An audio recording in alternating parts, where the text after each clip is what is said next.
Hi everyone, welcome to GK trading education hub.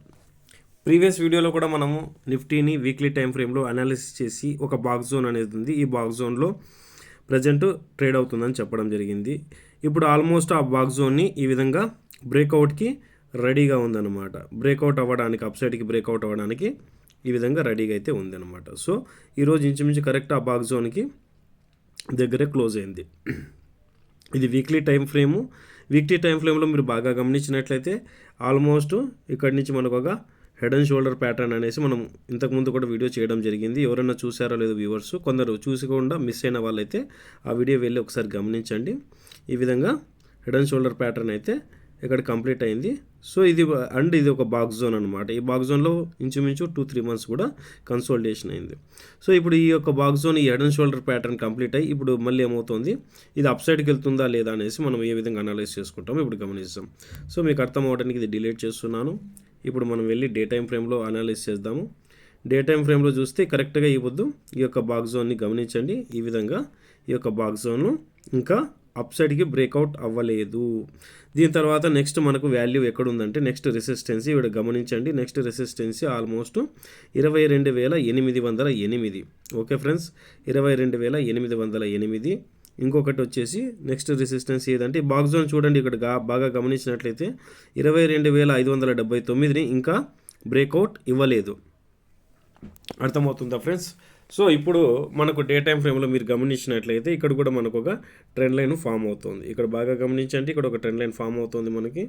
ఈ యొక్క trend line కూడా ఇప్పుడు కూడా ఇంచుమించు క్రాస్ అవ్వడానికి ప్రయత్నం చేస్తుంది. ఓకే, ట్రెండ్ లైన్ని ఆల్మోస్ట్ బ్రేక్అవుట్ ఇచ్చేసిందండి. క్రాస్ కాదు, ట్రెండ్ లైన్ని ఆల్మోస్ట్ బ్రేక్అవుట్ ఇచ్చేసింది. మీరు గమనించండి, ఇక్కడ ఈ ట్రెండ్ లైన్ని ఈ విధంగా సర్కిల్స్ వేసి చూపిస్తున్నాను చూడండి. ట్రెండ్ లైన్ అనేసి బ్రేక్అవుట్ ఇచ్చింది డే టైం ఫ్రేమ్లో. ఇది ఇక్కడ ఈ విధంగా ఎడ్ అయిపోయింది. ఈరోజు క్లోజింగ్ చూసి ఒక ట్రెండ్ లైన్కి అబోవ్నే క్లోజ్ ఇచ్చింది. సో ఇది ఒక మనకు పాజిటివ్ సైన్ అయితే అవ్వచ్చు. రేపు గ్యాప్ డౌన్ అవుతుందా ఈ ట్రెండ్ లైన్కి, లేదా ఈ ట్రెండ్ లైన్కి అబోవ్ అవుతుందా, లేదా 22,579కి అబోవ్ ఓపెన్ అయితే నెక్స్ట్ 22,808 అనేది మనకు ఒక రెసిస్టెన్స్గా వర్క్ అవుతుంది.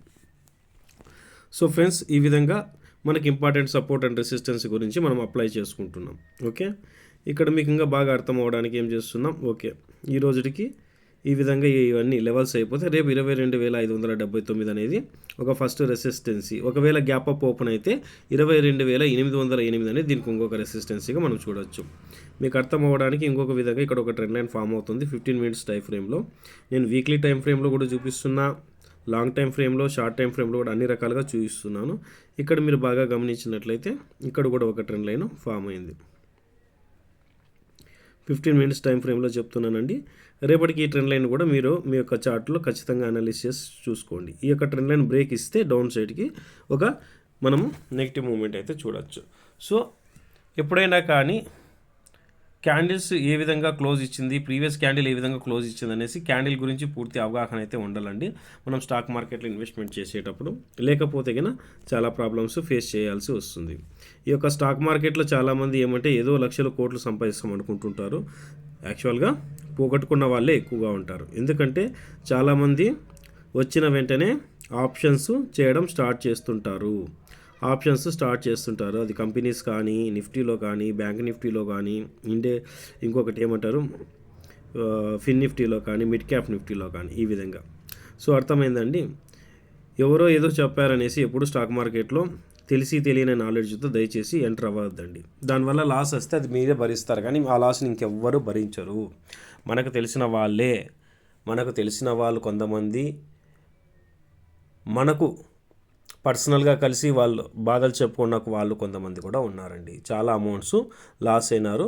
వాటి గురించి మీకు నేను నెక్స్ట్ వచ్చే సాటర్డే కానీ సండే కానీ సపరేట్గా ఒక వీడియోలో చేసి మాట్లాడుకుందాం వాటి గురించి. ఓకే ఫ్రెండ్స్, జై హింద్.